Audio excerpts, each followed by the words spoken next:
Hello everyone, my name is Kashish Mittal. Then हमने CET की science की टॉपिक्स पढ़ना स्टार्ट किए थे जो आपके आने वाला एग्जाम है वो उसमें से मैंने आपको blood group, blood transfusion, RS factor काफ़ी डिटेल में काफ़ी अच्छे से एनसीईआरटी से रिलेट करके पढ़ा दिया है। जो आपके मैक्सिमम टू मैक्सिमम चांसेस में वहीं से क्वेश्चन आएंगे, वो आपको पढ़ा दिया है। अब हम दूसरा टॉपिक हमने उठाया है, वो उसका नाम है human health, disease and it's treatment. ये थोड़ा लेंथी टॉपिक है, काफ़ी अच्छा टॉपिक है। इसमें से हर एग्जाम में सीईटी में नहीं, आप कोई भी जो एग्जाम दोगे उसमें पर्टिकुलर यही चैप्टर है और यही इसका कंटेंट है। इसी में से आपके क्वेश्चन आने वाले हैं। जो सीईटी 10+2 में जो दे रखा है, इसके जो टॉपिक्स दे रखे हैं आपके सिलेबस में, वो काफ़ी एक ही चीज़ को रिपीट कर करके वही सारी चीज़ें लिख दी हैं। जैसे कि उसमें लिखा है human disease and human health and it's disease, तो वही फिर दोबारा से रिपीट कर दिया mail nutrition and human disease. फिर थर्ड टाइम फिर रिपीट किया हुआ human disease and it's treatment. वो सब एक ही चीज़ है। इसको आप सिलेबस को आप देखो तो आप डाइवर्स मत होना। वही सारी एक चीज, वही चीजें सेम, वही आपको पढ़ना है, उसी में वही कंटेंट है, कोई डिफरेंट चीज नहीं है। लेकिन आपको जो एनसीईआरटी है, एक पर्टिकुलर चैप्टर दे रखा है, उसका नाम है ह्यूमन हेल्थ एंड डिजीज। वही मैंने यहाँ पे लिखा हुआ है। हम उसी को एनसीईआरटी को बेस लेके हम उसी में से पढ़ेंगे आगे।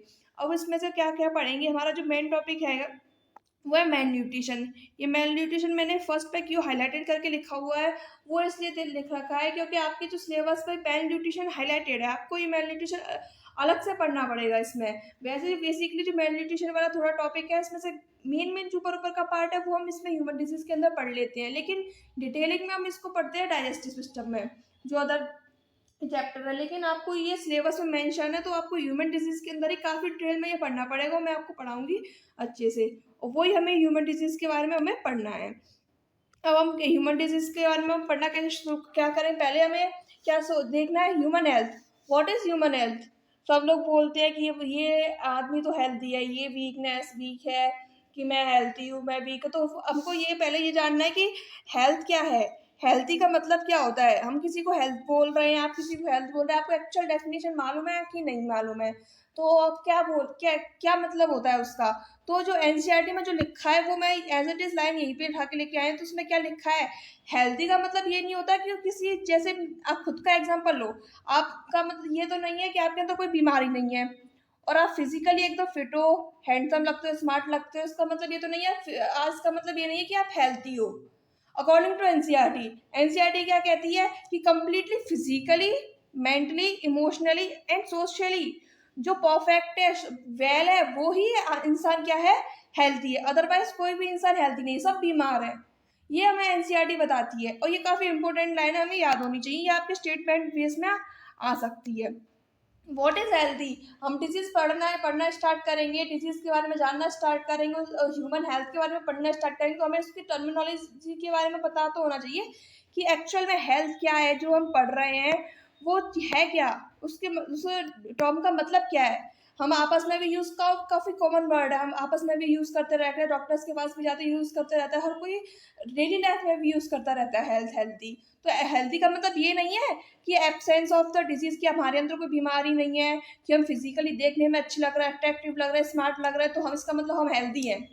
हेल्दी का मतलब ये है कि हमारा फिजिकली, मेंटली, इमोशनली और जो सोशली हम फिट है, हमारे वेल है, कोई भी हमें दिक्कत नहीं है, कोई भी टॉर्चर नहीं है, कोई भी डिप्रेशन नहीं है, कोई भी समस्या नहीं है जीवन में।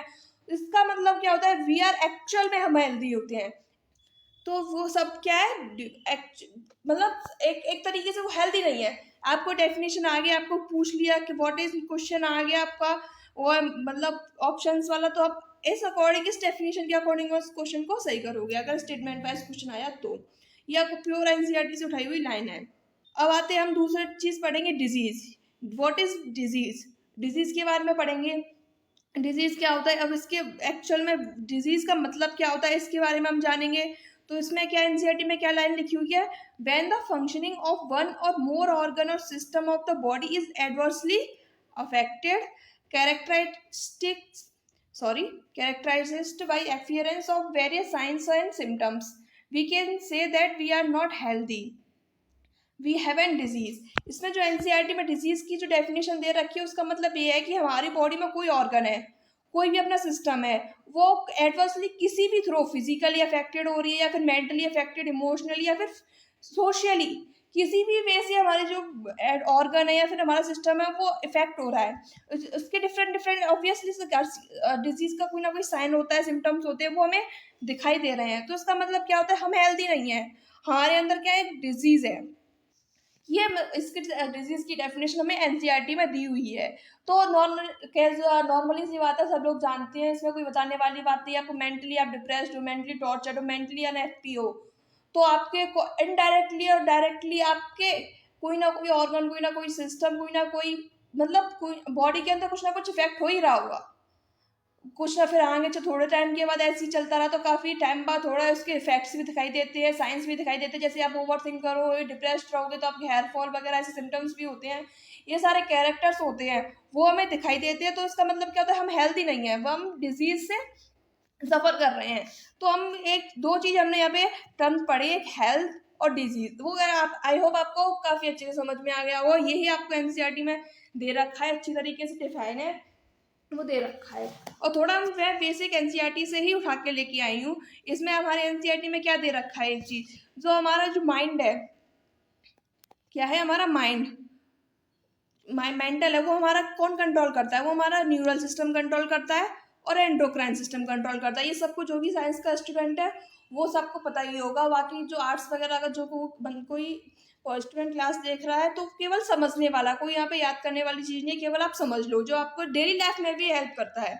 तो माइंड है, जो हमारे माइंड को अपनी हमारी पूरी बॉडी को कौन कंट्रोल कर रहा है, हमारा माइंड ही तो कंट्रोल कर रहा है एक तरीके से सोचा जाए तो जो हमारा माइंड है वो किससे इन्फ्लुएंस होता है, किससे प्रभावित होता है, वो हमारे न्यूरल सिस्टम से होता है और हमारे एंडोक्राइन सिस्टम से होता है। न्यूरल एंडोक्राइन सिस्टम का मतलब क्या होगा, हार्मोनल,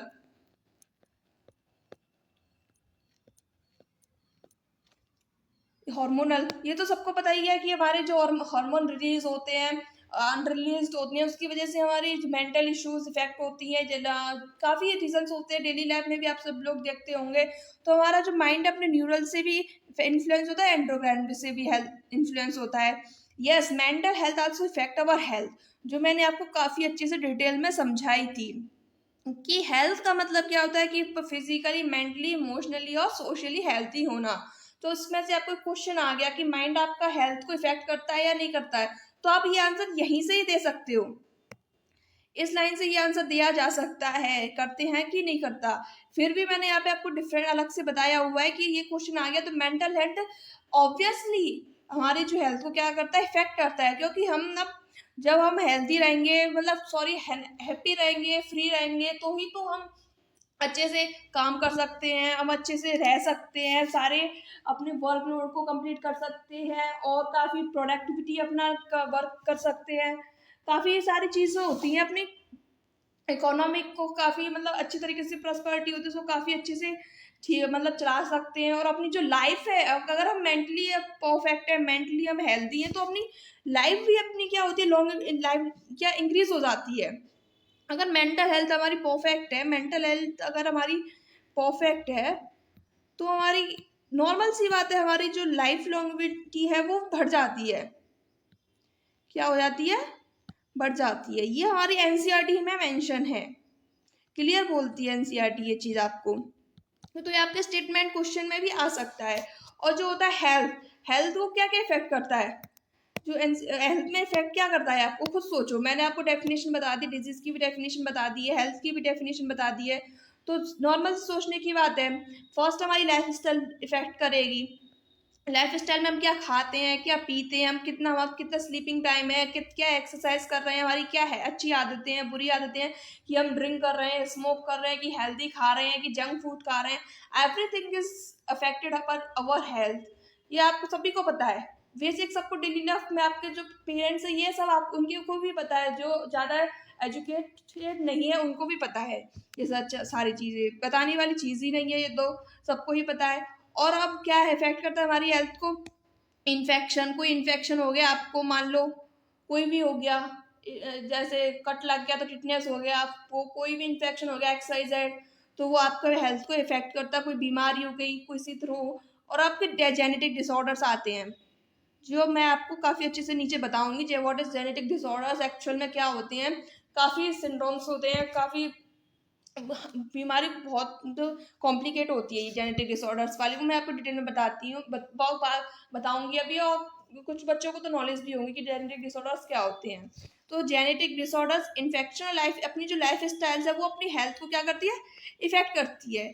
ये डायरेक्ट आपके क्वेश्चन में आ सकते हैं। 3 ऑप्शन ये दे दिए, चौथा 4th ऑप्शन आपको कोई और सा दे दिया, तो आप आसानी से आप कट कर सकते हो। तो ये हमें पता होना मस्ट है, ये हमें याद होना जरूरी है। तो ये क्या हो गया, ये एक ह्यूमन डिजीज और ह्यूमन हेल्थ वाला ना काफी सिंपल टॉपिक है। काफी आप जो notes as it is notes भी याद हो गए ना आपको, तो काफी इजीली आप क्वेश्चन को सॉल्व कर सकते हो। तो इसमें कोई प्रेशर वाली चीज ही नहीं है। तो यहाँ पे 3 पॉइंट्स आप ये अच्छे से याद रखना कि अपनी हेल्थ को क्या क्या इफेक्ट करता है, क्या नहीं करता। और माइंड भी अपनी हेल्थ से इफेक्ट होता है, फिजिकली अपनी हेल्थ इफेक्ट होती है, मेंटली भी इफेक्ट होती है, इमोशनली भी होती है और सोशली भी होती है। चारों अगर ऑप्शन में आ गए तो आप अच्छे से अटेंड कर सकते हो। अपना जो बॉडी में इम्यून सिस्टम होता है, जो मैंने आपको क्या पढ़ाया था, मैंने आर एच फैक्टर पढ़ाया था, ब्लड ग्रुप पढ़ाया था। तब ये मैंने काफ़ी अच्छे से एंटीजन एंटीबॉडी इम्यून सिस्टम काफ़ी अच्छे से समझाई थी। जो अपनी इम्यून सिस्टम है उसमें एंटीबॉडीज पाई जाती है, जो अपनी मेमोरी बेस्ड काम करती हैं। क्या काम करती है, इसमें क्या पाई जाती है, एंटीजन एंटीबॉडी पाई जाती है। एंटीजन एंटीबॉडी पाई जाती है, वो काफ़ी क्या होती है, एंटीबॉडीज होती है, किस पे काम करती हैं, मेमोरी बेस पे काम करती है। इस बार इसमें एक बार हमने वैक्सीन दे दिया या फिर कोई वायरल आ गया, कोई बैक्टीरिया आ गया, तो इसमें हमेशा के लिए अपनी बॉडी में क्या बन जाती है, एंटीबॉडी बन जाती है। हमेशा अपने याद रख लेता है।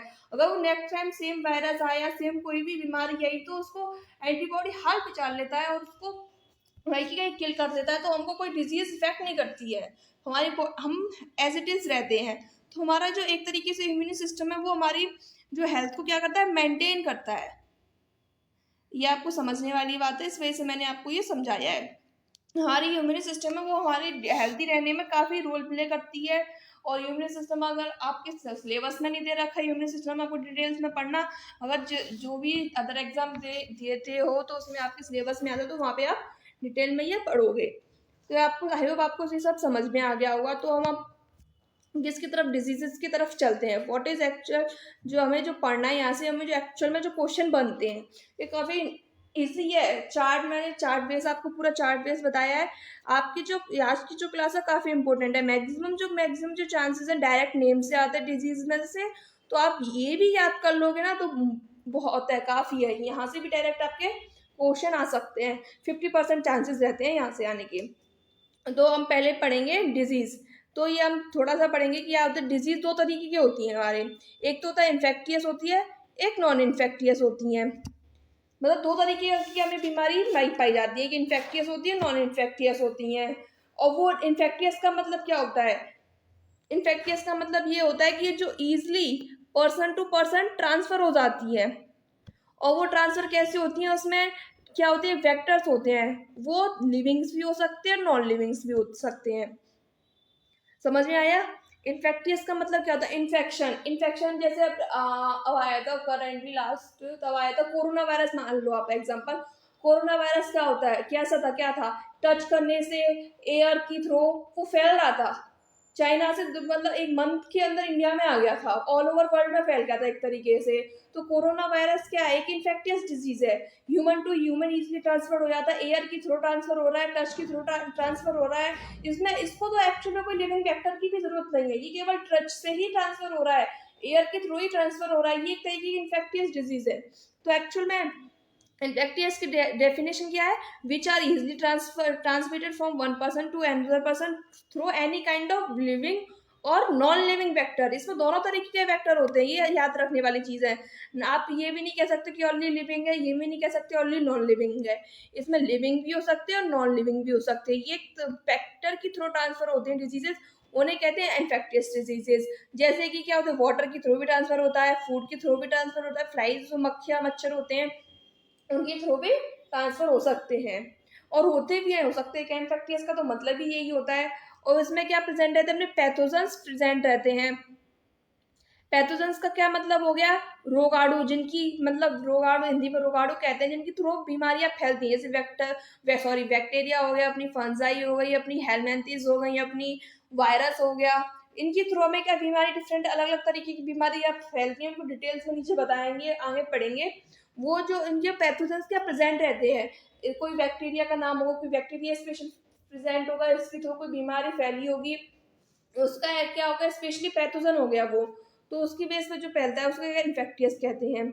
और ये वो मैंने बताया था आपको कोरोना वायरस का एग्जांपल, वो डायरेक्ट टच से भी फैल सकता है, कम्युनिक बात करने से भी फैल सकता है। इसका बेस्ट एग्जांपल है जो सभी ने देखा था, सभी ने इसे सफर किया था, वो है कोरोना वायरस।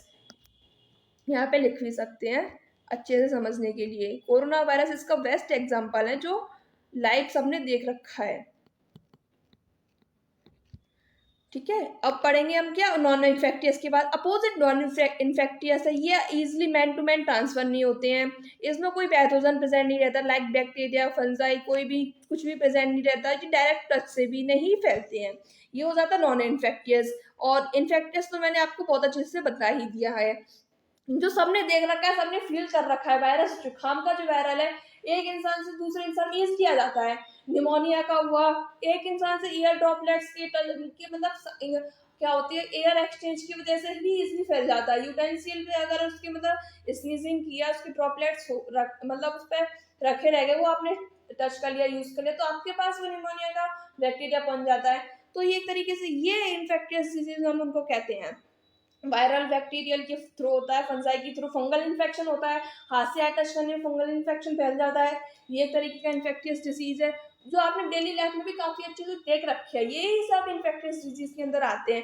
हम पर्टिकुलरली नेम के बेस पे हम आगे पढ़ेंगे अच्छे से, जो साइंटिफिक लैंग्वेज है उसको हम आगे से समझेंगे। अब मैंने आपको मीडियम बताया था कि मतलब एक वेक्टर के थ्रू क्या फैलते हैं डिजीज, उनको वेक्टर भी बोल सकते हैं, मीडियम भी बोल सकते हैं। जो मीडियम होते हैं दो तरीके के पाए जाते हैं, एक बायोटिक यानी कि लिविंग होते हैं, और एबायोटिक नॉन लिविंग होते हैं। वो मैंने आपको ऊपर भी बता दिया, एबायोटिक के अंदर अपनी एयर आ जाता है, वाटर आ जाता है, फूड भी आएगा यहाँ पे। इनके थ्रू में यूटेंसिल्स आ गए, मतलब काफी सारे एग्जाम्पल आ सकते हैं जिनके थ्रू फैलते हैं। वो क्या आते हैं, एबायोटिक के अंदर आते हैं। ये अपने कॉमन सेंस वाला क्वेश्चन, अगर ऐसा कोई रिलेटेड क्वेश्चन दिया तो ये कोई लिखाने वाला या आपको बताने वाला क्वेश्चन नहीं है। अगर आपने पूरा चैप्टर अच्छे से समझा है तो आप खुद ही इसको इजली से कर सकते हैं कि एबायोटिक और बायोटिक फैक्टर्स मतलब मीडियम्स क्या है, इनके थ्रू फैल सकता है। और बायोटिक यानी लिविंग के अंदर क्या होता है, मक्खियाँ आ जाती हैं, मच्छर आ जाते हैं, पेग आ जाते हैं, चमगादड़ आते हैं, चूहे के थ्रू फैलता है। ये कोरोना वायरस भी कोई मतलब बर्ड के थ्रू, कोई एनिमल के थ्रू ही तो आया है। ये लिविंग क्या एक तरीके से पैथोजेंस हैं इनके, ये फ्लाइज मॉस्किटो क्या है, वेक्टर्स हैं, इनके थ्रू क्या फैलता है। एक तरीके से क्या होता है, मतलब उनकी क्या है, वेक्टर्स हैं, और इनमें से ही बीमारियां क्रिएट होती हैं। जैसे कोरोना वायरस भी कोई आई थिंक कोई बर्ड कोई एनिमल से ही आया आई थिंक, तो वो इन्हीं से ये एक तरीके की क्या यही पैथोजेंस है, और यही क्या है इनको वेक्टर्स मानते हैं हम, बायोटिक वेक्टर्स, जैसे फ्लाइज हो गई, मॉस्किटो हो गई, ये हो गया। और एक इन्फेक्टियस के अंदर अपनी कौन सी आती है, सेक्सुअल ट्रांसमिटेड डिजीज आते हैं, इनको शॉर्ट में हम एसटीडी करके भी पढ़ते हैं, एसटीडी सेक्सुअली जो ट्रांसमिट होती हैं डिजीजेस, वो भी इन्फेक्टियस होती हैं, लाइक एड्स। एड्स है परफेक्ट हो ग्लोबल एग्जाम्पल है जो मतलब मिलता है सबको, काफ़ी डेंजरस है डिजीज है एड्स। वो एक तरह की सेक्सुअल ट्रांसमिटेड डिजीज है, उसमें सेक्सुअल इंटरकोर्स करने से मतलब ब्लड लेवल्स चेंज होती हैं, उनकी वजह से वो सेक्सुअल वो क्या वो फैलती हैं एक दूसरे से। तो ये एड्स के अंदर क्या, एड्स एग्जाम्पल हो गया इसका। तो ये सेक्सुअल डिजीज भी क्या होती है, एक तरीके से इन्फेक्टियस होती हैं। तो ये सब के बारे में हम आगे काफ़ी डिटेल में पढ़ेंगे कि बायोटिक फैक्टर कहाँ कहाँ यूज़ होते हैं, एबायोटिक फैक्टर कहाँ कहाँ यूज़ होते हैं, पैथोजेंस क्या क्या होते हैं, पैथोजन की वजह से कौन कौन सी बीमारियाँ होती हैं, डायरेक्ट टच और कम्युनिकेशन से कौन सी फैलती है, किस बैक्टीरिया की होती हैं। ये सब हम काफ़ी अच्छे से डिटेल में नीचे पढ़ेंगे, अलग अलग पार्ट में डिवाइड करके। तो ये आपको बेसिक नॉलेज है, इसमें से थ्योरी बेस्ड क्वेश्चंस बनते हैं काफ़ी, जो आगे जो आपको डिजीज समझने में हेल्प करेंगी काफ़ी। एसटीडीज क्या होती हैं, ये सब सेक्सुअली ट्रांसमिटेड डिजीज एक्चुअल में ये तो हम क्या पढ़ते हैं, कौन सा रिप्रोडक्शन सिस्टम पढ़ते हैं, उसमें काफ़ी डिटेल में बताया जाता है। लेकिन हम ह्यूमन डिजीज की, ह्यूमन की पूरी हेल्थ के बारे में बात कर रहे हैं, तो हम इसको यहाँ भी पढ़ेंगे। तो मैंने आपको दो टाइप्स ये बता दी। अब डिजीज को हम दो टाइप में और कैटेगराइज करते हैं, डिवाइड करेंगे, कॉग्निशनल और एक्वायर्ड डिजीज। कॉग्निशनल का मतलब क्या होता है, जन्मजात, और एक्वायर्ड का मतलब क्या होता है, अर्जित। इसका मतलब क्या हुआ, इसका मतलब क्या होगा कि मतलब जन्म से पहले मौजूद है, मदर बॉम्ब में present in the mother bomb. क्या लिख सकते हैं इसमें, in the mother bomb.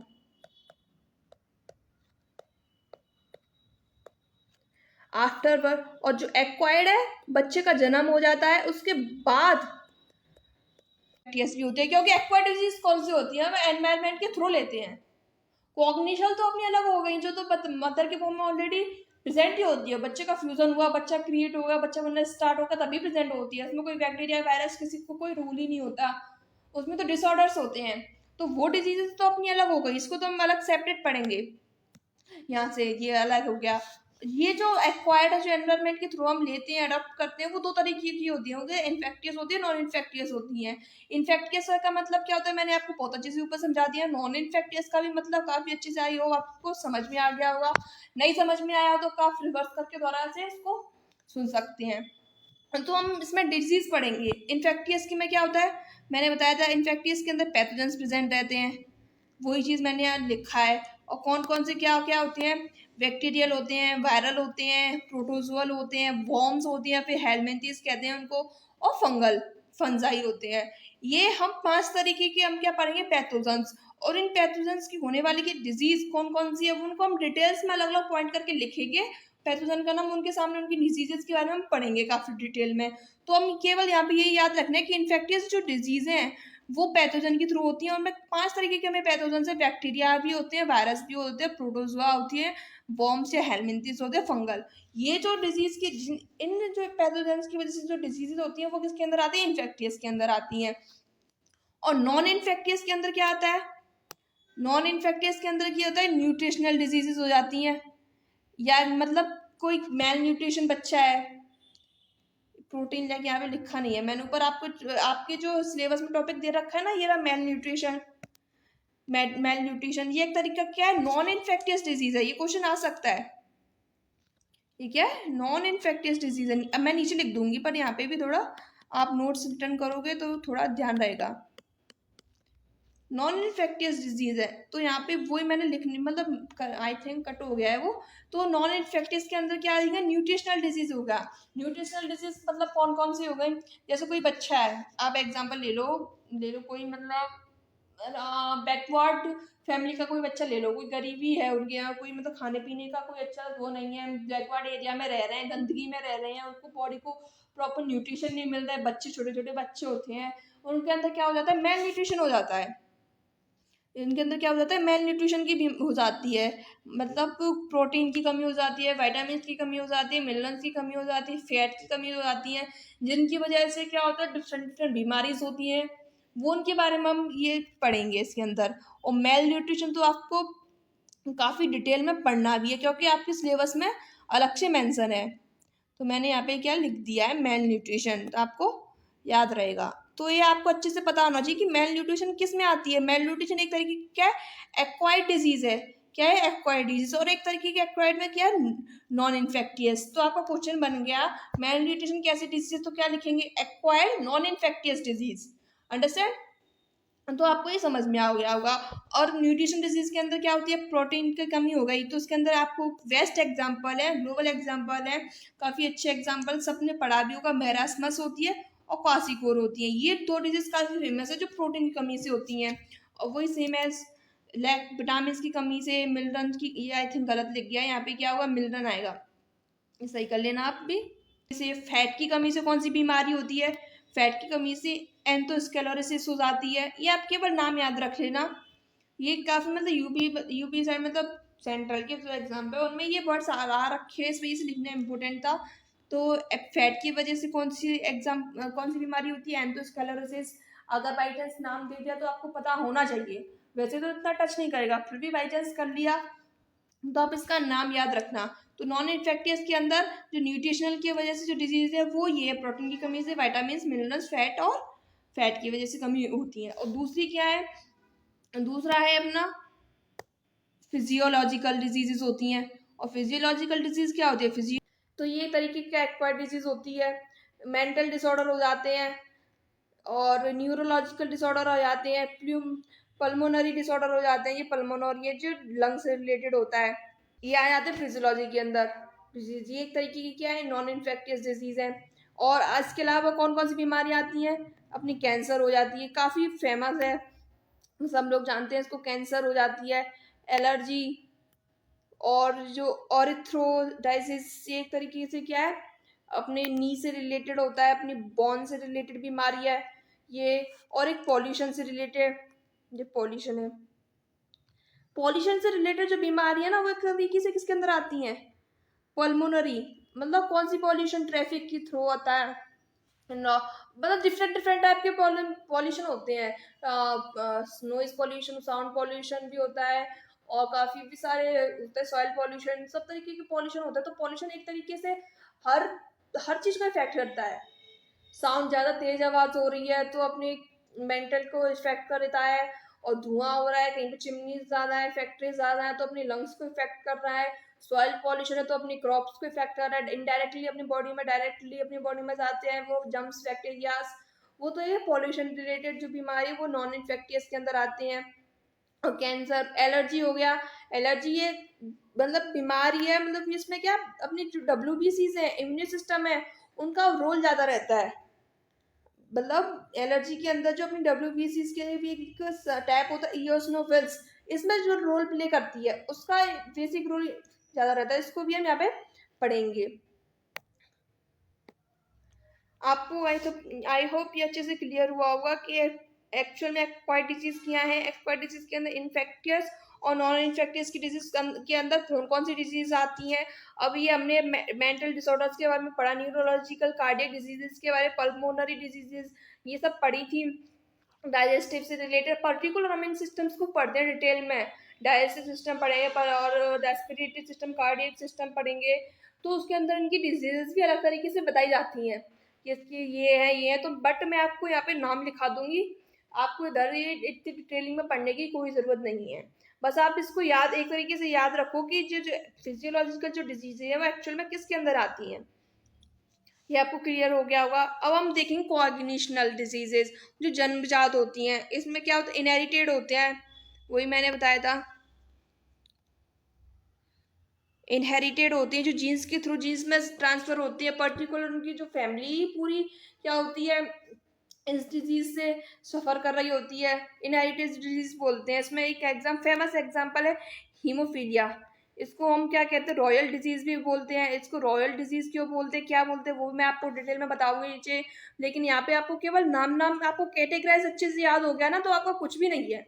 Main तो मेन जो क्वेश्चन आने के चांसेस हैं आपको इसी चार्ट से हैं, जो आपको पर्टिकुलर जो चार्ट दे रखा है इसी चार्ट से। अगर आपको इन्फेक्टिस और नॉन इन्फेक्टिस क्लियर है ना, कैटेगराइज आपको कर, ये दोनों चार्ट आप अगर आपको अच्छे से याद है, मेन चांसेस आपके यही हैं। ये एक इंट्रोडक्टरी पार्ट है पर मोस्ट इंपोर्टेंट पार्ट है, तो आपको ये याद करना काफ़ी मोस्ट इंपॉर्टेंट है। तो हम कहाँ पे अपने पॉइंट पे आते हैं। इनहेरिटेड डिजीज में हमने क्या हीमोफेलिया डिजीज पढ़ी थी, एक तरीके की क्या रॉयल डिजीज है। अब इसको रॉयल डिजीज क्या बोलते हैं, एक क्वीन विक्टोरिया लंदन की थी, उसकी पूरी फैमिली में जीन्स के थ्रू ट्रांसफर होके पूरी में फैल गई थी, और उनकी रॉयल, उनको क्या कहते हैं, इस वजह से उनको रॉयल डिजीज कहते हैं। उनकी पूरी जीन्स में, पूरी फैमिली में, पूरी ही मतलब क्या कहेंगे उसको, पूरी फैमिली में, मतलब जो भी नया बच्चा जन्म कर रहा है वो भी हीमोफेलिया से सफर कर रहा है। ये इस तरीके की बीमारी होती है। इसमें क्या उसमें रेसेसिव और डोमिनेंट जीन्स पढ़ते हैं हम, रेसेसिव और डोमिनेंट, और उसकी बेस पर ये बीमारियां होती हैं। तो हम इनहेरिटेड डिजीज बोलते हैं, जो पीढ़ियों से चली आती है, जनरेशन टू जनरेशन चली आती हैं, उनको हार्मोनल इनहेरिटेड डिजीज बोलते हैं। इसका दूसरा एग्जाम्पल है daltonism, sickle cell anaemia, colour blindness, thalassemia, cystic fibrosis, ये गलत मीनिंग हो गया यहाँ पे, सिस्टिक फाइब्रोसिस हो गया, फिनाइल कीटोन्यूरिया, ये भी गलत हो गया, यहाँ पे न्यूरिया आएगा, फिनाइल कीटोन्यूरिया। ये जो डिजीज है वो एक तरीके की क्या है, इनहेरिटेड डिजीज। ये भी अच्छे से याद होना चाहिए। इनहेरिटेड के अंदर कौन कौन सी आती है, haemophilia, sickle cell anaemia, colour blindness, thalassemia, cystic fibrosis, phenylketonuria, daltonism, ये इनहेरिटेड के अंदर आती हैं। ये किस बेस पे काम करती है, जीन के रेसेसिव और डोमिनेंट के बेस पे काम करती है, कि कौन सा जो जीन है, कौन सा डोमिनेंट है और कौन सा रेसेसिव है, एक्स क्रोमोसोम, वाई क्रोमोसोम, इन पे वर्क करती है ये। और काफी जनरेशन टू जनरेशन चली आ रही हैं, जनरेशन टू जनरेशन चली जा रही है। ये नहीं है कि उसी जनरेशन में जैसे आप हमारा बच्चा हो इसी जनरेशन में ये बीमारी है, उससे पहले नहीं थी। ये ऐसा नहीं होता, जनरेशन टू जनरेशन काफी लॉन्ग जनरेशन से चली आ रही होती हैं। इनको इनहेरिटेड डिजीज कहते हैं। कॉग्निशन के अंदर दूसरी कौन सी बीमारियां आती है? Chromosomal disease disorders. ये यहाँ पे इसकी स्पेलिंग गलत हो गई है, क्रोमोसोमल डिसऑर्डर्स। अब इसके अंदर क्या होता है? इनहेरिटेंस का तो क्या मतलब है? जनरेशन टू जनरेशन चली आ रही है, काफी लॉन्ग जनरेशन से चल रही आ रही है। हीमोफीलिया काफी रॉयल डिजीज है, काफी जनरेशन जो उसकी वेरी करती, मतलब वेरी नहीं करती, जनरेशन टू जनरेशन चली आती है। और क्रोमोसोमल डिजीज क्या होती है?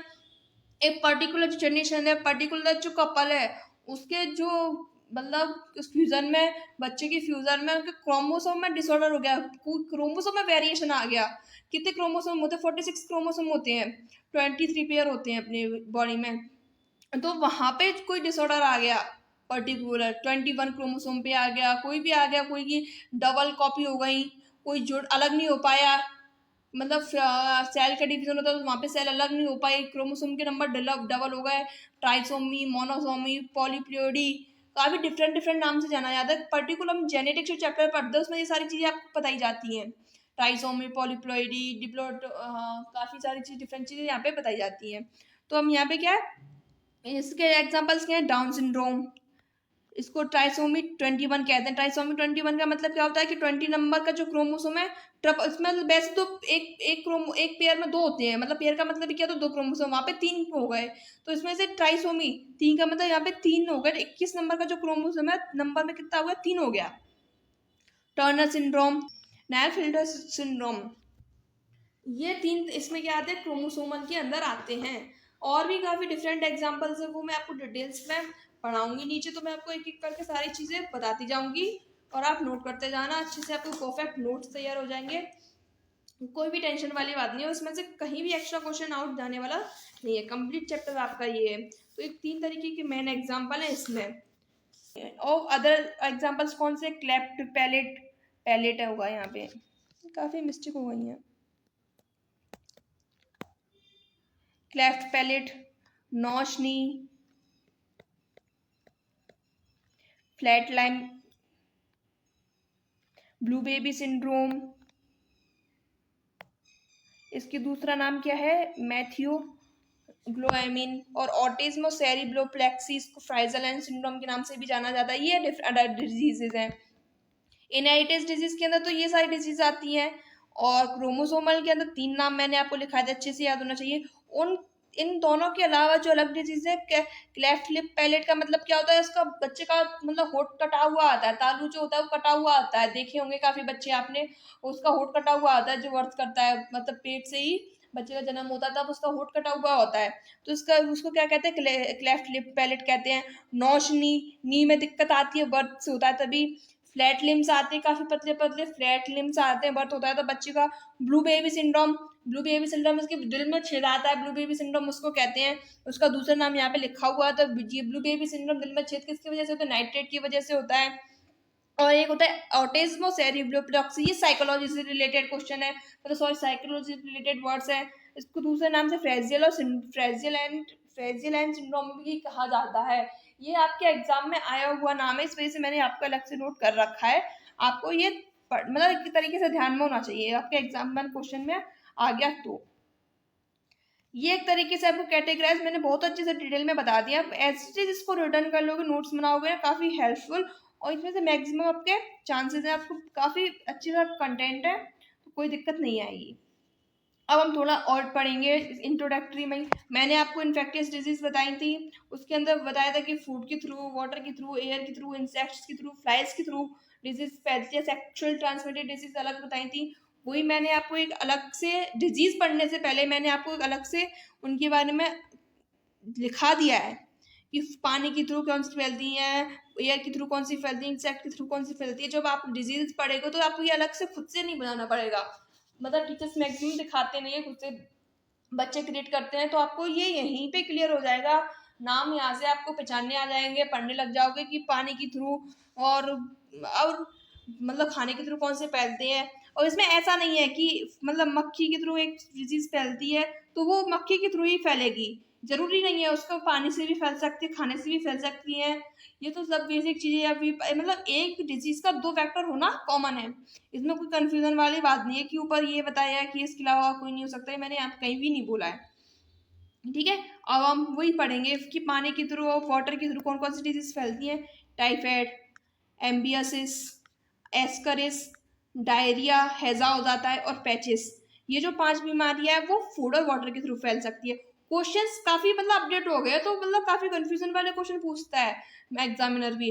तो आपको ये ना पूछ के आपको यहाँ से क्वेश्चन पूछ सकता है कि पानी और खाने की वजह से कौन सी बीमारियां फैलती है नहीं फैलती है, तो आपको ये भी याद होना चाहिए। और जो एयर है, एयर के थ्रू कौन सी फैलती है, एयर के थ्रू आपको फैलती है अपना कॉमन कोल्ड हो गया, निमोनिया हो गया, काफी सिंपल एग्जांपल है, कोई दिक्कत ही नहीं है। जो इंसेक्ट होते हैं उनके थ्रू कौन कौन सी मलेरिया और फिलेरियासिस फैलती हैं। जो अपना एडीज, कौन सा मच्छर है, एडीज, ये किस मच्छर का नाम है, मॉस्किटो वेक्टर है, उसकी थ्रू अपना जो डेंगू और चिकुनगुनिया है वो फैलता है।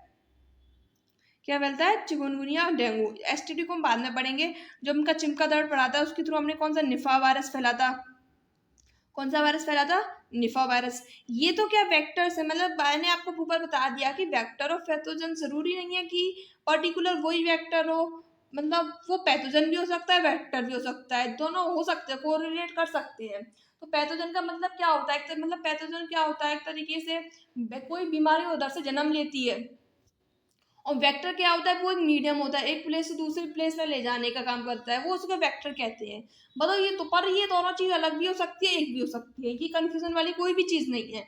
वो आगे से डिफरेंट डिफरेंट अलग बताएंगे कि पर्टिकुलर इस बीमारी का कौन सा वेक्टर है और कौन सा पैथोजन है, वो डिटेल में अभी नीचे बताएंगे। लेकिन जो मेन जो क्वेश्चंस बनते हैं वो डायरेक्ट इन्हीं लाइन से बनते हैं कि एयरबोर्न डिजीज कौन सी है कौन सी नहीं है, इंसेक्ट वेक्टर कौन सी है कौन सी नहीं है, एडिस मच्छर के थ्रू कौन सी बीमारियां फैलती है, तो उसमें नाम आएगा डेंगू और चिकनगुनिया आएगा। बैट से कौन सा वायरस हुआ था, निपा वायरस हुआ था। जो पिग होते हैं उनके थ्रू हमें इबोला और स्वाइन फ्लू फैला था अपना। एनोफ्लीज जो मच्छर होते हैं, ऊपर कौन सा दिया था, एडिस दिया था, यहाँ पे कौन सा एनोफ्लीज, एनोफ्लीज एक फीमेल मॉस्किटो है, तो उसकी तरफ कौन सा मलेरिया फैलता है। जो फ्लाइज है अपनी घरेलू है, जो मक्खियां हैं उनकी टाइफाइड, डायरिया और पैचिस। अब देखो, डायरिया, टाइफाइड और पैचिस अपना फूड के थ्रू भी फैल रहा था, खाने के थ्रू और पानी के थ्रू भी फैल रहा है, और अपना मक्खियों के थ्रू भी फैल रहा है। तो मैंने आपको बताया था ना कि जरूरी नहीं है कि एक ही वेक्टर एक ही बीमारी को फैल सकता है, एक बीमारी का दो वेक्टर भी हो सकते हैं। तो ये इसका एग्जाम्पल है। और क्ल्यूमन जो मॉस्किटो है उसके थ्रू में कौन सा एल्फेंथिस और जापानीज एनसीफ्लेटाइटिस फैलता है। तो ये भी आपको याद होना चाहिए, थोड़ा साइंटिफिक वर्ड है, साइंस का स्टूडेंट तो इजीली याद कर लेगा क्योंकि उनके काफी पढ़े हुए होते हैं, कोई भी इतना इशू नहीं आता। लेकिन जो आर्ट्स वाले बच्चे बार बार रिवीजन करेंगे तो इजीली वो भी याद कर सकते हैं, ऐसा कोई टिपिकल नहीं है।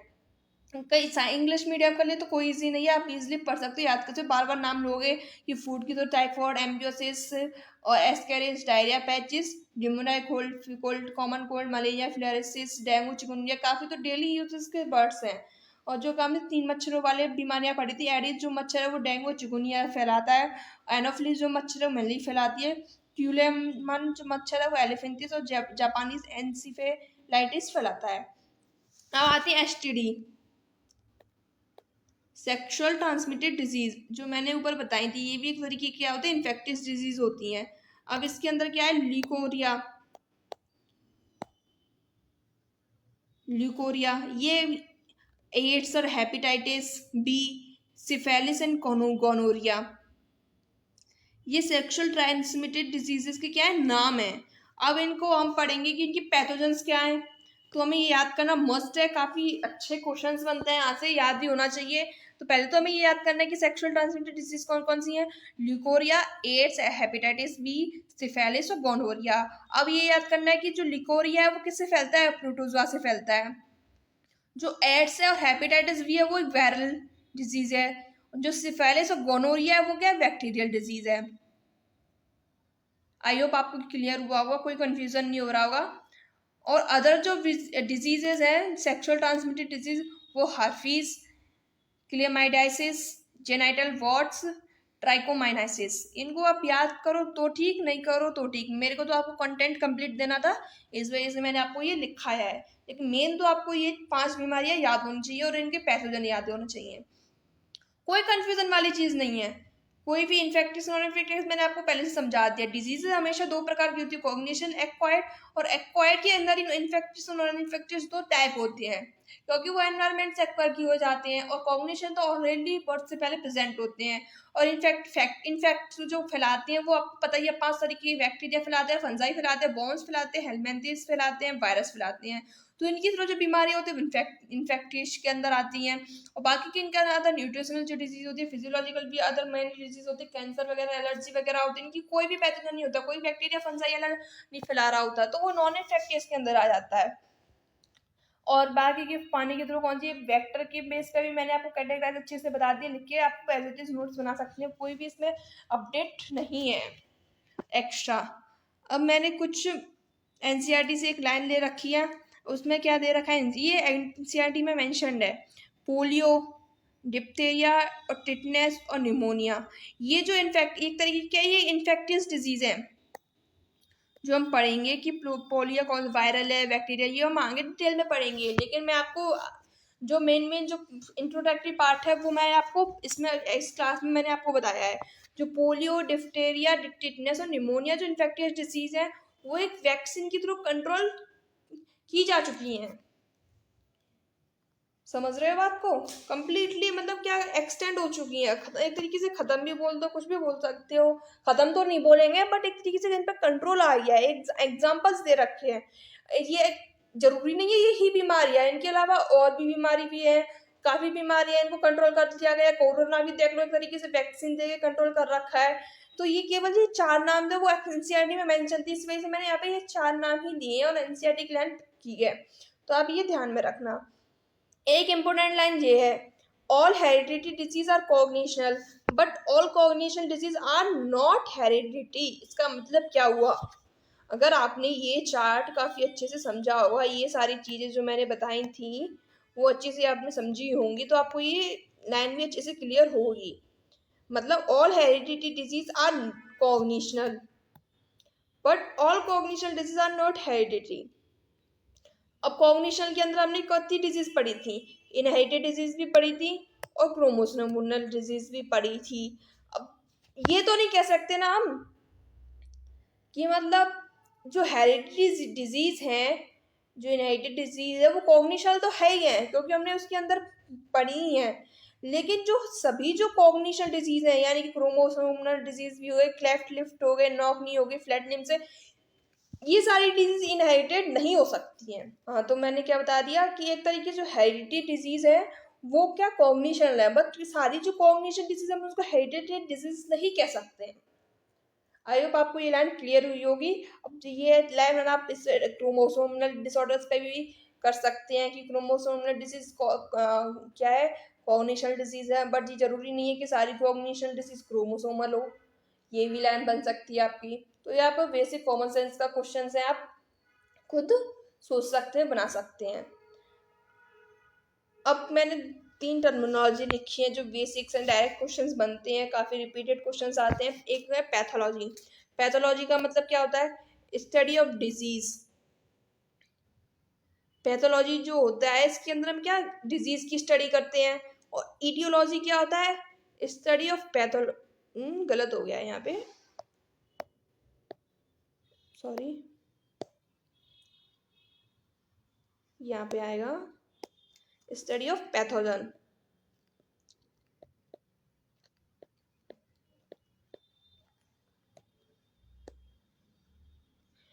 और एपिडेमियोलॉजी का मतलब क्या होता है? Study of spread and control of disease. अब इसका मतलब क्या हुआ? पैथोलॉजी क्या डिफरेंट डिफरेंट, जैसे आप मान लो डिफरेंट डिफरेंट पार्ट होता है, डिफरेंट डिफरेंट बुक्स होती है, डिफरेंट डिफरेंट क्राइटेरियाज होते हैं, उसके अंदर पर्टिकुलर हम उसी टॉपिक के बारे में क्या करते हैं, स्टडी करते हैं। उसी तरीके से पैथोलॉजी है, एक पैथोलॉजी एक टर्म है, पैथोलॉजी एक सिस्टम है, उसके अंदर हम क्या करते हैं, डिजीजेस के डिफरेंट डिफरेंट जो डिजीजेज है उसके बारे में अध्ययन करते हैं, उनके बारे में पढ़ते हैं, उनके बारे में रिसर्च करते हैं, तो उसको हम क्या कहते हैं, पैथोलॉजी कहते हैं। और ईटियोलॉजी क्या कहते हैं? जो डिजीज किसकी वजह से हुई है, पैथोजेंस की वजह से तो हो रही है, जिनके जो रीजंस है उनके बारे में हम स्टडी करते हैं। तो उसको किसके अंदर करते हैं, वो ईटियोलॉजी के अंदर आता है। और एपिडेमियोलॉजी क्या होती है, ये जो अपनी बीमारियां फैल रही हैं इनको हम कंट्रोल कैसे कर सकते हैं, उनकी ट्रीटमेंट कैसे कर सकते हैं, उसकी स्टडी हम किसके अंदर करेंगे, एपिडेमियोलॉजी। ये आपको कंफ्यूज नहीं, बिल्कुल नहीं होना है। थोड़े थोड़े एक एक वर्ड पे तीनों के आंसर अलग अलग हैं। स्टडी ऑफ डिजीज, डिजीज आ गया, डिजीज की स्टडी कर रहे हैं तो किसके अंदर करेंगे, पैथोलॉजी के अंदर। स्टडी ऑफ पैथोजन, इसके कारकों के बारे में स्टडी करेंगे तो किसके अंदर, ईटियोलॉजी। और स्टडी ऑफ इसकी कंट्रोल के बारे में, डिजीज की कंट्रोल और उसकी क्यों फैल रही है, क्या रीजन है, उनके बारे में स्टडी करेंगे, वो एपिडेमियोलॉजी आ जाएगा। आई होप कि आपको अच्छे से क्लियर हो गया पूरा, कोई भी इश्यूज नहीं आएंगे। अब एक क्वेश्चन है जो पता होना काफी बेसिक नॉलेज का क्वेश्चन, कि वर्ल्ड हेल्थ डे हम कब बनाते हैं, वो बनाते हैं 7 अप्रैल को बनाते हैं। कंप्लीट, आपकी आज की जो क्लास है कंप्लीट हो गई है, आप इसको स्टॉप कर करके आप पूरा नोट्स रिटर्न कर सकते हैं यहाँ से। कंप्लीट नोट्स है, कोई भी एक्स्ट्रा इसमें आप ऐड ऑन देंगे, कोई भी दिक्कत नहीं आएगी, कहीं भी डिसेंट कंटेंट है आपका ये।